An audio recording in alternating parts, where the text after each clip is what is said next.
नमस्कार दोस्तों, स्वागत है आप सभी का हमारे YouTube चैनल देव जी के ट्रिक्स में। तो दोस्तों हम यहाँ पर हिंदी साहित्य पढ़ेंगे और इस वीडियो का हर एक पॉइंट एग्जाम में पूछा गया है।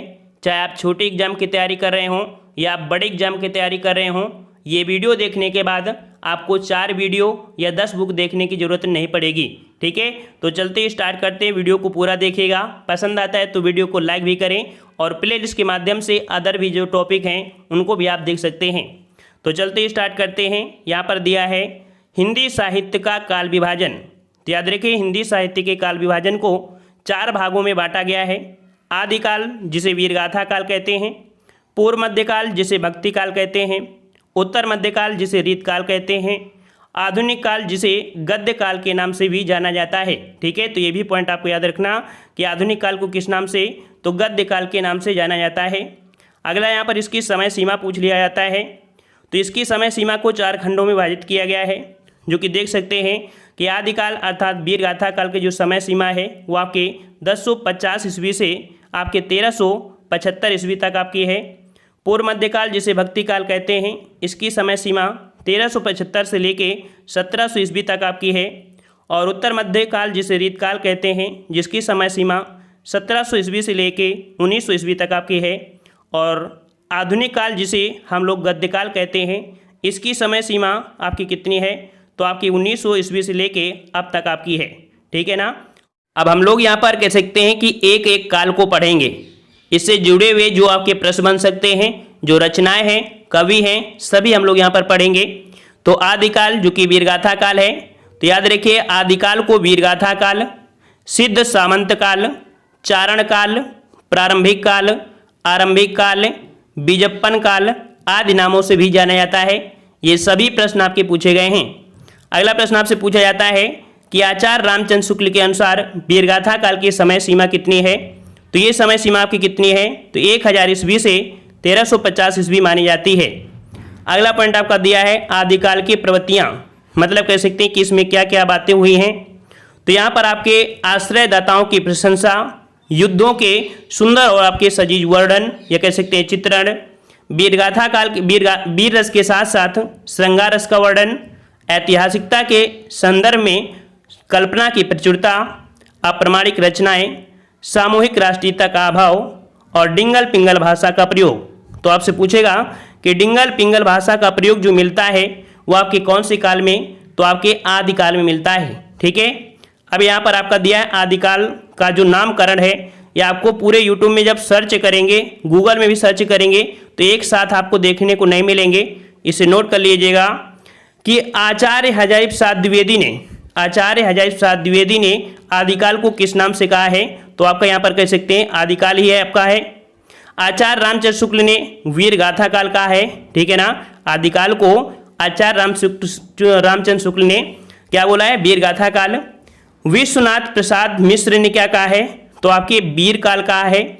राहुल सक्रात्यायन ने क्या कहा है, तो इसे सिद्ध सामंत काल कहा है। गणपत चंद्र शुक्ल ने क्या कहा है, तो आपका आरंभिक काल कहा है। मिश्र बंधु ने क्या कहा है, तो प्रारंभिक काल कहा है। महाविशाल द्विवेदी ने इसे क्या बोला है, तो आपका बीजप्पन काल कहा है।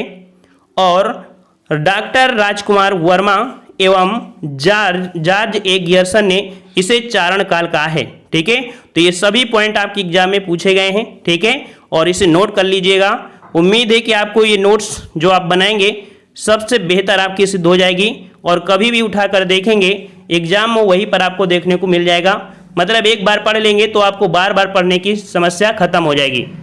दिया गया है आदिकाल के प्रमुख कवि एवं रचनाएं। तो यहाँ पर एक साइड आपके कवि हैं, दूसरी तरफ आपके यहाँ पर कह सकते हैं रचनाएं, क्योंकि एग्जाम में पूछा यह जाता है कि आदिकाल के कौन कवि हैं। अगर इस सीक्वेंस से पढ़ लेंगे तो 100% है कि आपको कन्फ्यूज जो होते हैं वो आपको नहीं होंगे। यहाँ पर दिया है कवि, जो आपके आदिकाल के कवि कौन है, दलपत विजय हैं, जिनकी जो रचना है वो आपकी खुमार रासो। ठीक है, खुमार रासो है। चंद बरदाई जो कि आपका हमेशा पूछा जाता है, चंद बरदाई, तो आपकी चंद बरदाई की जो आपकी रचना है वो आपकी पृथ्वीराज रासो है। ठीक है, जो कि कह सकते हैं किस भाषा में लिखी गई है, तो ये इनकी भाषा कौन सी, ब्रज भाषा में। ठीक है, ब्रज भाषा में है। और याद रखिए चंद बरदाई से क्वेश्चन पूछा जाता है कि हिंदी के प्रथम महाकाव्यकार कौन है? तो आपके कौन आपके हैं? तो आपके चंद्रबरदाई हैं। और जो ब्रजभाषा में है ये हिंदी का प्रथम महाकाव्य है। ठीक है, जो आपका पृथ्वीराज रासो है ये हिंदी का प्रथम महाकाव्य है, याद रखिएगा। अगला पॉइंट आपका है कि नरपत नाल है, नरपत नाल की रचना क्या है? तो ये आपकी बीसल देव रासो। ठीक है, अगला है जगनिक, तो जगनिक जो आपका है इनकी रचना है परमाल रासो। और ये जो आपको मिलता है ये आपके आहलाखंड, याद रखिए परमाल रासो को आहलाखंड के नाम से भी जानते हैं। ये क्वेश्चन आपसे पूछेगा कि परमाल रासो को अदर किस नाम से? तो आपके आहलाखंड। अगला दिया है सारधर, सारधर की जो आपकी है वो आपकी हमीर रासो है। नल सिंह भाट की जो आपकी है वो आपकी कौन सी? तो आपकी विजयपाल रासो आपकी है इनकी रचना। अगला है विद्यापति की, तो क्वेश्चन बहुत पूछा जाता है। विद्यापति की आपकी रचना कीर्तिलता, कीर्ति पताका, पदावली, लिखनावली। ठीक है, ये आपकी किसकी है?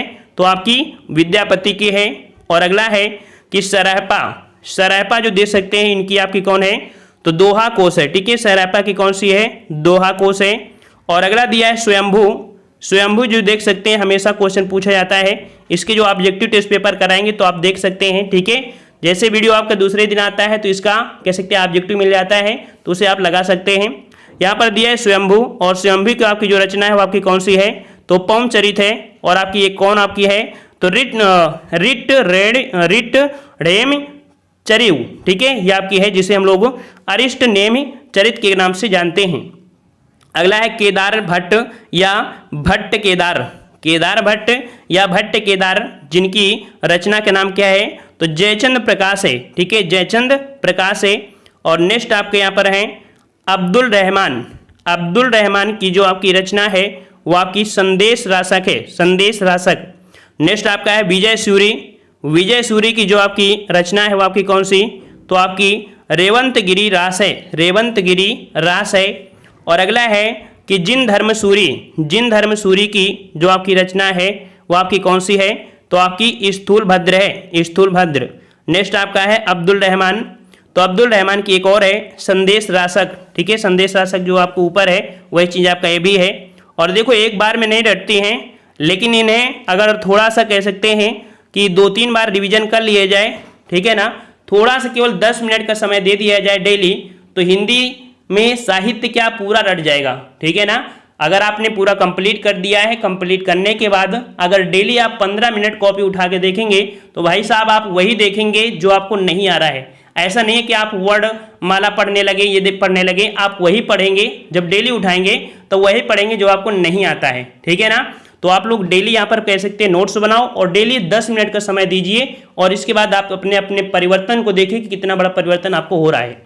यहाँ पर आपका आ गया है पूर्व मध्यकाल, जिसे हम लोग भक्ति काल के नाम से जानते हैं, जिसका समय क्या है? तो आपका 1375 से 1700 ईस्वी आपका है। तो यहाँ पर याद रखिए भक्ति शब्द की व्युत्पत्ति जो आपकी हुई है वो आपकी किससे हुई है? तो आपकी भज धातु से हुई है। ठीक है, भज धातु से हुई है। और भक्ति शब्द का सर्वप्रथम जो उल्लेख मिलता है वो आपके किस में मिलता है? तो आपकी श्वेता श्वेतर उपनिषद में आपको मिलता है। याद रखिए भक्ति शब्द का सर्वप्रथम जब उल्लेख मिलता है तो श्वेता श्वेतर उपनिषद में आपका मिलता है। अगला पॉइंट आपका है कि भक्ति सूत्र के आदि प्रणेता आपके कौन है? तो आपकी आदि प्रणेता आपके कौन है? तो आपके नारद मुनि को माना जाता है, आपके माने जाते हैं। ठीक है ना। नेक्स्ट पॉइंट आपका दिया है कि हिंदी साहित्य में भक्ति आंदोलन का प्रारंभ दक्षिण भारत के अलवार संतों की परंपरा से जुड़ा हुआ है। ठीक है, जो आपकी भक्ति आंदोलन है तो भक्ति आंदोलन का जो परंपरा है यह आपके दक्षिण भारत के आई है, किसके माध्यम से? तो जो आपके अलवार आपके भक्त हैं। अब इन अलवार भक्तों की संख्या 12 मानी जाती है। क्वेश्चन पूछेगा कि अलवार भक्तों की संख्या कितनी है? तो आपकी कितनी है भाई? तो आपकी 12 माना जाता है। 12 अलवार भक्तों में प्रथम भक्त आपके कौन है? तो आपके नम्मलवार, या जिन्हें हम बोलते हैं षटकोश माने जाते हैं। ठीक है, 12 अलवार भक्तों में प्रथम आपके कौन है? तो ये आपके प्रथम आपके कौन से? तो आपके नम्मलवार या षटकोश माने जाते हैं। अगला है कह रहा आपसे जबकि महिला भक्तों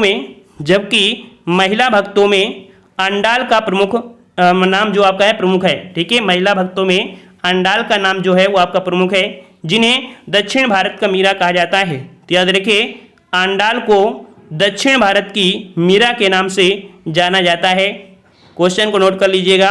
नेक्स्ट पॉइंट आपका दिया है कि 12 अलवार भक्त संतों के नाम, तो यहाँ पर याद रखिए षटकोश, भूत योगी, महद योगी जिन्हें हम लोग भ्रंत योगी के नाम से भी जानते हैं, भक्तिसार, सरायोगी, मधुकवि, कुलशेख, विष्णुचरित, गोदा भक्तिन जिन्हें कह सकते हैं कि तमिल नाम का जो अंडाल है, ठीक है, जो आपके अंडाल है ना ये महिला, तो इन्हीं का गोदा भक्तिन भी कहा जाता है, ठीक है। और आपका अगला है भक्तिंद्र रेणु और आपकी मुनिवाहन और आपके हैं परकाल। नेक्स्ट पॉइंट आपका दिया है भक्ति के आद्य आचार्य रामचंद्र माने जाते हैं, ठीक है। भक्ति के जो आराध्य हैं आपके हैं वो आपके कौन, तो आपके आचार्य रामानुज माने जाते हैं। यहाँ पर नेक्स्ट पॉइंट देख लेते हैं जो कि आपका बहुत पूछा जाता है एग्जाम में कि ग्रियर्सन महोदय ने भक्ति काल को हिंदी साहित्य का स्वर्ण काल कहा है। तो एक पॉइंट तो आपका ये पूछ लिया जाता है कि हिंदी साहित्य का स्वर्णकाल किसने कहा है, तो किसने कहा है आपके, तो ग्रियर्सन महोदय ने कहा है, ठीक है ना। क्या कहा है, हिंदी साहित्य का स्वर्ण काल कहा है, ठीक है। दूसरा आपका जो पूछा जाता है कि आचार्य रामचंद्र शुक्ल ने पूर्व मध्यकाल को किस नाम से कहा है या किस नाम से बोला है, तो भक्ति काल के नाम से, ठीक है। किस नाम से भाई, तो आपकी भक्ति काल के नाम से कहा है। वहीं पर एक पॉइंट और आपका है कि आचार्य रामचंद्र शुक्ल ने भक्ति काल को एक नाम और दिया है जिसे स्वर्ण युग कहा जाता है, ठीक है। भक्ति काल को स्वर्ण युग भी कहा जाता है। और अगला है भक्ति काल को दो भागों में बांटा गया है। पहला आपका दिया है सगुण काव्य धारा, दूसरा दिया आपका निर्गुण काव्य धारा।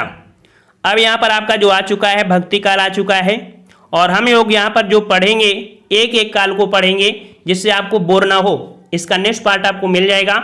तो यहाँ पर चारों काल के अलग अलग वीडियो बनाएंगे जिससे आपको पढ़ने में या कब ही दोबारा जब पढ़ोगे तो आप वीडियो को जब देखेंगे तो छोटा वीडियो जल्दी से देख भी लेंगे, बोर आपके नहीं होंगे, ठीक है ना। मिल जाएंगे आपको आसानी से। और इसके ऑब्जेक्टिव जो आपके हैं वो आपको सुबह 7 बजे ही मिलेंगे। याद रखिएगा ऑब्जेक्टिव कब मिलेंगे, सुबह 7 बजे। और ये जो वीडियो है वो आपको सुबह 7 बजे ही मिलेगा। यहाँ पर आज आपको दे दिया गया है ये वीडियो। वैसे आपको सुबह 7 बजे आपकी क्लास रखी गई है बेसिक हिंदी की।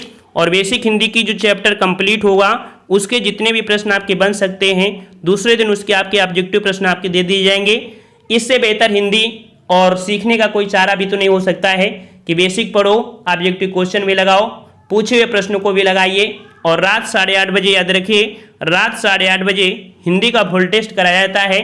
वो आप किसी भी एग्जाम की तैयारी कर रहे हैं, यूपीएससी से लेके ऑल इंडिया के किसी कोने तक की भी तैयारी कर रहे हैं हिंदी की, आप अगर डेली लगाते हैं तो आपको कोई दिक्कत नहीं होगी, ठीक है। तो पसंद आया सभी को, और पसंद आया है तो वीडियो को लाइक भी करें और शेयर भी करें, दोस्तों को भी यहाँ पर लेके आएँ और बताएं कि यहाँ पर हिंदी की बेहतर तैयारी आपकी हो रही है। क्योंकि ज़्यादा से ज़्यादा लोग होंगे, जुड़ेंगे, लाइक देंगे तो थोड़ा हमारा मनोबल बनेगा और नए तरीके से सोचेंगे कि और आपको किस तरीके से समझाया जाए जो कि आपको मेहनत कम करने की जरूरत पड़े, ठीक है ना। तो मिलते हैं नए वीडियो में, तब तक के लिए धन्यवाद। जय हिंद, जय भारत।